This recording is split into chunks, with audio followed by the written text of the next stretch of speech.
Hey everyone, and welcome back. With Election Day right around the corner, I'm sure we've all been thinking about it and, well, maybe looking for some guidance, right? Absolutely. It's a time when people naturally reflect on their values and hopes for the future. And for many, faith plays a big role in that process. So we're taking a deep dive into a fascinating topic: finding guidance from the Bible amidst the whirlwind of politics. It's amazing how these ancient texts, written thousands of years ago, still hold so much relevance today. Right, like they didn't have voting booths back then, but there's some surprising wisdom that resonates with our modern political landscape. We're going to be digging into 10 verses specifically. I'm really excited to unpack these. There's a lot to uncover. Me too. So let's jump right in with the first one. Proverbs 11.13 says, "Where there is no guidance, a people falls, but in an abundance of counselors there is safety." What jumps out to you when you hear that? Well, first off, it reminds us that good leadership is never a one-person show. Even in ancient times, the wisest kings sought counsel from others.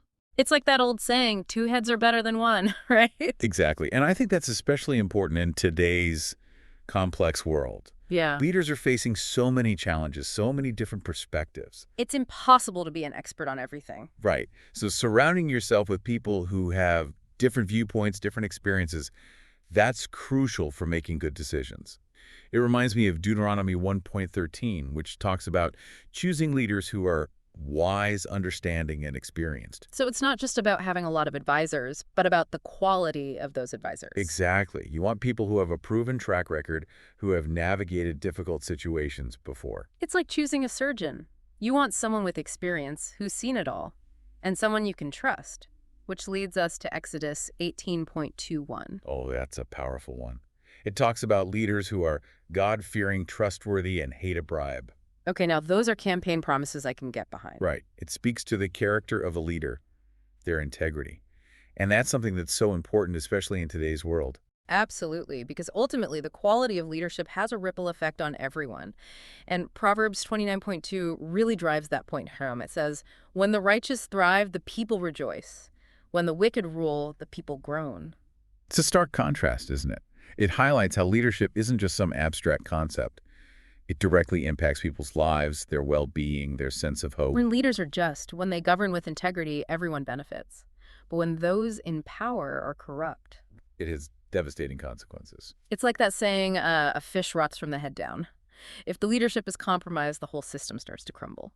So how does this ancient wisdom apply to our modern context, with its complexities and different systems of government? You're right. Things have changed a lot since biblical times, but those principles remain incredibly relevant. Think about economic policies. For example, a leader who prioritizes greed will create a system that benefits a select few while others struggle. That makes a lot of sense. But if those in power have such a huge impact, where does that leave us? Are we supposed to just hope and pray we get the good kind of leader? Well, there's actually a verse that speaks directly to that. 1 Timothy 2.1-4 encourages us to pray for kings and all who are in high positions, that we may lead a peaceful and quiet life, godly and dignified in every way. So it's less about asking for a specific election outcome and more about praying for their well-being, for wise decisions, and for overall peace and stability. Exactly. It's about recognizing that our leaders, regardless of their political stance, are human beings with immense responsibility. They need guidance and support just like the rest of us. That's a helpful perspective. But then we come to Romans 13.1-2, which can be a tough one. It says, "Let every person be subject to the governing authorities, for there is no authority except from God, and those that exist have been instituted by God." How do we reconcile this with situations where those in power are acting unjustly? It feels almost passive. It's understandable why people grapple with this, especially when facing corrupt or oppressive leadership. We have to consider the historical context. The early Christians, facing persecution under Roman rule, needed a framework for living out their faith while navigating a sometimes hostile government. This verse wasn't intended to endorse tyranny or silence dissent. So how should we interpret it in a way that honors both the text and our own sense of justice? It's about recognizing the need for order. Even when we vehemently disagree with leaders or policies, we must respect the rule of law and find ways to work within the system to effect change. Think of it as engaging with your civic duty while staying true to your moral compass. So active participation, but with eyes wide open, which leads us to a verse directed at those in leadership positions. Proverbs 16.151, "It is an abomination to kings to do evil, for the throne is established by righteousness." This verse really emphasizes the heavy responsibility that comes with power. True leadership isn't about personal gain or wielding power over others. It's about serving the people and upholding justice. It makes you think about leaders throughout history, both ancient and modern, and how quickly trust erodes when they forget that responsibility. It's a stark reminder that character matters. But with all the political turmoil we see, it's easy to feel powerless, like our individual choices don't really matter. That's where Daniel 2.21 offers a powerful perspective. He changes times and seasons. He removes kings and sets up kings. He gives wisdom to the wise and knowledge to those who have understanding. So even amidst the chaos and uncertainty, there's a bigger picture to consider. Yes, this verse reminds us that God is ultimately sovereign.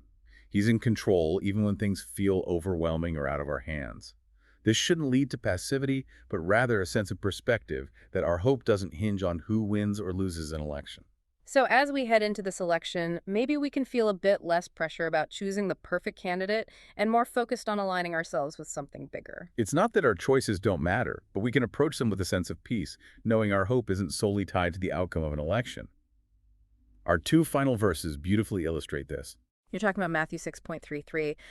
But seek first the kingdom of God and his righteousness, and all these things will be added to you. And John 15.5, I am the vine, you are the branches. Whoever abides in me and I in him, he it is that bears much fruit, for apart from me you can do nothing. Two powerful reminders of where our priorities should lie. They encourage us to shift our focus from worldly anxieties to eternal values. Seeking God's kingdom, his justice, love, and righteousness profoundly changes how we see everything, including politics. It's about drawing strength from something beyond ourselves, recognizing that our capacity to make a real difference in the world comes from a deeper source. Elections matter, leaders matter, but they're not the ultimate source of our hope. Precisely. Our hope is rooted in something far greater and enduring than any political system. This has been quite a journey. 10 verses, thousands of years of wisdom, and a whole new way to look at elections. It's incredible how these ancient words still resonate today, offering guidance and perspective on these complex issues.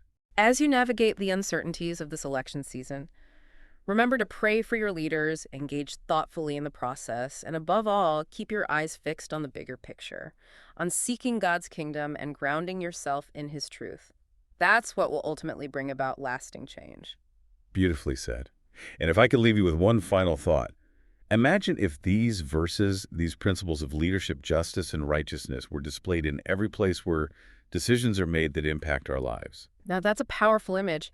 It challenges us to consider what kind of world we could create if those timeless principles were truly at the heart of our leadership, our institutions, and our own lives. Indeed. It's a question worth pondering, not just during election season, but every single day. Thanks for joining us for this deep dive. It's been a thought-provoking exploration. We'll see you next time as we continue to uncover the fascinating and often surprising connections found in the world around us.